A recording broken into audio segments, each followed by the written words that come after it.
Election 2024 में चंद महीने 2 महीने का वक्फा रह गया है और इस वक्त बज़ाहिर नवाज शरीफ सियासी बिसात बिछाने में मसरूफ़ हैं। मुख्तलिफ हलकों से नून लीग की मुबैना क़ुर्बतों के किस्से भी आम हैं, लेकिन इस गैर मुतवक्के रोमांस पर शुकूक व शुबहात के बादल भी छा रहे हैं, क्योंकि नवाज शरीफ को वज़ारत उज़्मा नहीं बल्कि एहतसाब चाहिए और इसकी बात कुछ अरसे वो ना करे, मगर फिर अचानक एकदम ज़ोर से फिर वो एहतसाब की बात करते हैं। जी हाँ, ऐसा लग रहा है कि नवाज शरीफ जनरल्स और जजेस मुखालिफ इंतकामी बयानिए से अब भी बाहर नहीं निकल रहे हैं। आज नून लीग के पार्लिमानी बोर्ड के इजलास से खिताब में नवाज शरीफ ने एहतसाब का मुतालबा किया और साबिक DGI लेफ्टिनेंट जनरल फैज़ हमीद और साबिक चीफ जस्टिस साकिब निसार के नाम दोहराए। उनका कहना था कि हमारा मुतालबा ये नहीं कि इलेक्शन जीत कर वज़ीर आज़म बने और बड़ी गाड़ियों में घूमते फिरे, बल्कि हम चाहते हैं कि मुल्क को यहाँ तक पहुँचाने वालों का एहतसाब होना चाहिए। एक बार फिर नवाज शरीफ ने पूरी कुव्वत से मुल्क को इस जगह तक पहुँचाने वालों के एहतसाब का मुतालबा किया।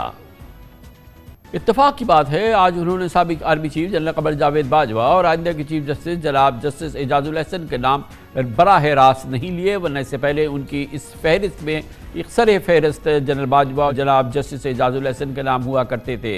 वतन वापसी से पहले भी लंदन में नवाज शरीफ ने फौज और ISI के साबिक सरबराहान समेत सुप्रीम कोर्ट के 4 साबिक जजेस को निशान इबरत बनाने की वार्निंग दी थी। यही है जनाब नवाज शरीफ का बयानिया, जिसके बाद नून लीग में खलबली बच गई थी। आज इस बयानिए से उन्होंने जनरल बाजवा और जस्टिस एजाजुल अहसन के नाम निकाल दिए, सिर्फ उनके नाम नहीं लिए मगर इसी एहतसाब के मुतालबे को उन्होंने दोहराया। लास्ट टाइम जब उन्होंने ये बात लंदन में की थी, शहबाज शरीफ को उल्टे पैर लंदन जाना पड़ा था। नवाज शरीफ की वतन वापसी इस हवाले से मुश्किल हो सकती थी, इसलिए अचानक नून लीग ने सियासी ट्रैक बदला था।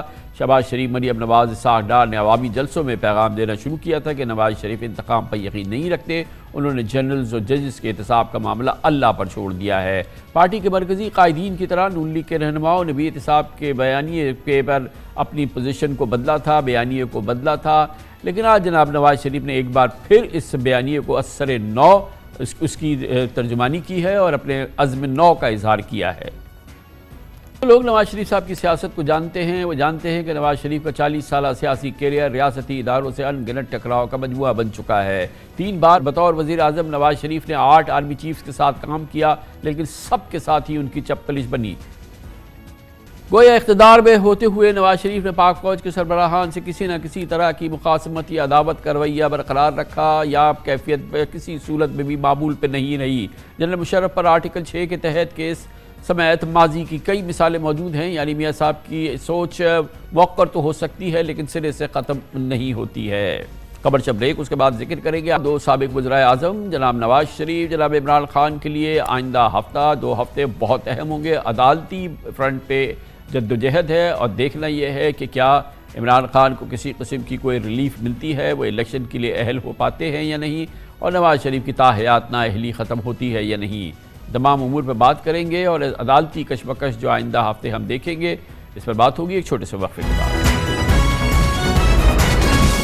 इलेक्शन कमीशन 8 फरवरी को आम इंतखाबात का ऐलान कर चुका है, यानी सिर्फ 2 माह बाद इलेक्शन होंगे। लेकिन इस वक्त मुल्क के 2 साबिक वज़राए आज़म इमरान खान, नवाज शरीफ कानूनी तौर पर सियासत से नाअहल हैं और इंतखाबात में हिस्सा नहीं ले सकते। नवाज शरीफ एक तरफ पैनामा केस में ताहयात नाअहली भुगत रहे हैं, दूसरी जानिब उन्हें अल अज़ीज़िया केस में भी बरियत दरकार है, जबकि इमरान खान की तोशाखाना केस में सज़ा मुअत्तल है, ताहम केस में उनकी नाअहली बरकरार है। गुज़िश्ता रोज़ इस्लामाबाद हाई कोर्ट ने Al Azizia steel mills reference case में मामला दोबारा उठाया और समाअत के लिए एहतसाब अदालत भिजवाने की नायब इस्तदा मुस्तरद कर दी थी।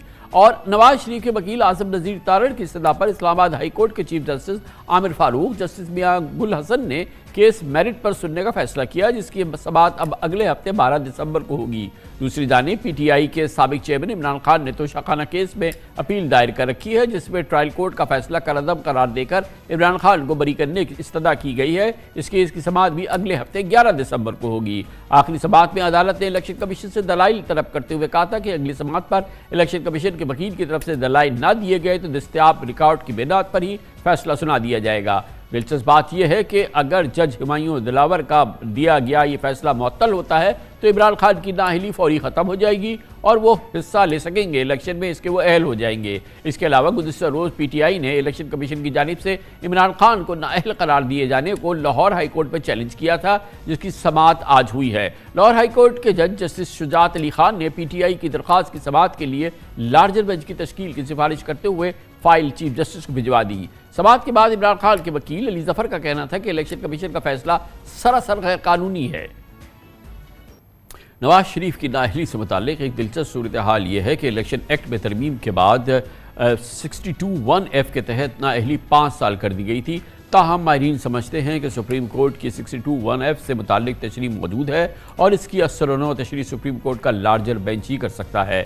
साबिक चीफ जस्टिस साकिब निसार की सरबराही में 5 रुकनी बेंच ने अप्रैल 2018 के फैसले में करार दिया था कि जहां नाअहली की मुद्दत का तयन नहीं वहाँ नाअहली ताहयात समझी जाए। आज इस हवाले से साबिक वज़ीर क़ानून आज़म नज़ीर तारड़ ने बताया कि इस वक्त सिर्फ नवाज शरीफ ही नहीं बल्कि 100 से ज़ायद अफराद ताहयात सियासत से नाअहली भुगत रहे हैं। ताहयात नाअहली के हवाले से जो इबाहम है वो सुप्रीम कोर्ट को दूर कर देना चाहिए।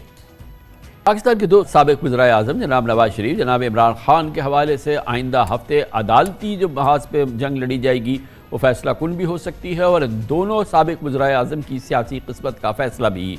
इस मौजूद पर बात करने के लिए इस्लामाबाद जाएंगे, जहाँ पर हमारे साथ लीगल अफेयर जुडिशल अफेयर्स के नामवर सीनियर सहाफ़ी हसनात मलिक मौजूद हैं। बहुत बहुत शुक्रिया हसनात मलिक साहब, आपने हमें ज्वाइन किया है। बड़ा इंपॉर्टेंट है आइंदा आने वाला हफ्ता पाकिस्तान के 2 साबिक वज़ीर आज़म के लिए, और ये हमारी बहरहाल पाकिस्तान की एक यूनिक चीज़ है कि 2 एक्स प्राइम मिनिस्टर्स जो हैं वो सियासत से ताहयात नाअहल है। मतलब इमरान खान तो 5 साल के लिए हैं, नवाज शरीफ साहब 5 साल ताहयात हैं। आइंदा हफ्ता काफ़ी इंपॉर्टेंट है ना? जी बिल्कुल कमरान साहब, बज़ाहिर यही लग रहा है कि अगले 2 हफ्ते इम्पॉर्टेंट होंगे। अगर इलेक्शन कमीशन जो है वो जनरल इलेक्शन के प्रोसेस का जो है वो ऐलान करता है और वो उनको ऐलान करना होगा 15 से 20 दिसंबर तक, तो नवाज शरीफ साहब के पास जो अल-अज़ीज़िया में उनको कन्विक्शन है उससे अगर वो अक्विटल लेनी है तो यही टाइम है।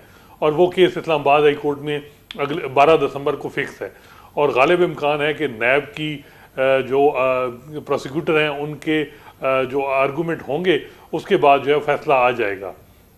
बाकी जो इमरान खान साहब का मामला है वो ज़रा पेचीदा है उनका, क्योंकि उनकी जो तोशा खाना में सज़ा है उस फैसले को सस्पेंशन के लिए उन्होंने इस्लामाबाद हाई कोर्ट से रजू किया, लेकिन उनकी वो दरख्वास्त रिजेक्ट हो गई।